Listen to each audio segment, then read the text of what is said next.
বিজ্ঞানের গবেষণার এক প্রধান অংশ হল অন্যান্য গ্রহে প্রাণের অস্তিত্ব খুঁজে বের করা। সায়েন্স ফিকশন মুভিগুলোর সুবাদে সকলের মনে এলিয়েন নিয়ে রয়েছে বিস্তর কল্পনা।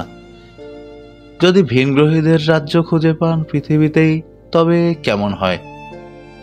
আজকের ভিডিওতে এমনই এক রাজ্য সম্পর্কে জানব।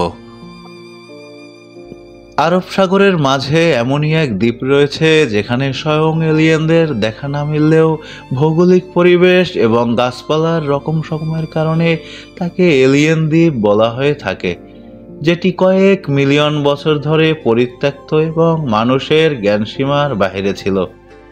এটিকে পুনরায় আবিষ্কার করা হয়েছে এবং মানব বসতিও গড়ে উঠেছে এখানে। রহস্যঘেরা এই দ্বীপটির নাম সুকাত্রা। প্রাচীন সংস্কৃত ভাষায় সুকাত্রা শব্দের অর্থ হল স্বর্গীয় আনন্দ।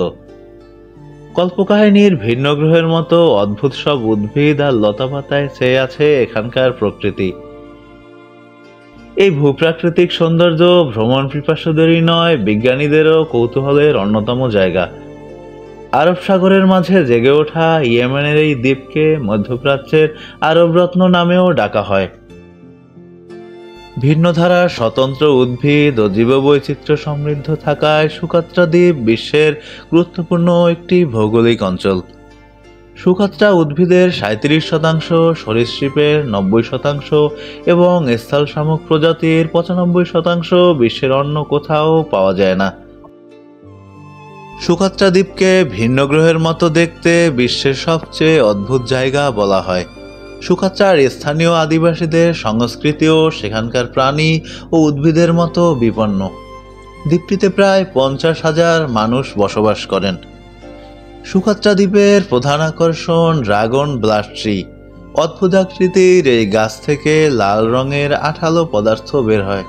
বাকলের কোনো ফাটল থাকলে বা আঘাত করলেও এই রস বেরিয়ে আসে। সুকাত্রা দ্বীপপুঞ্জে এখন যারা বাস করেন তারা সবাই মোটামুটি মাছ ধরে, পশুপালন করে এবং খেজুর চাষ করে তাদের জীবিকা নির্বাহ করে থাকে। দ্বীপবাসীরা প্রধানত খ্রিস্টান ধর্মাবলম্বী এবং তারা ধর্মীয় আচার অনুষ্ঠানও পালন করে থাকেন।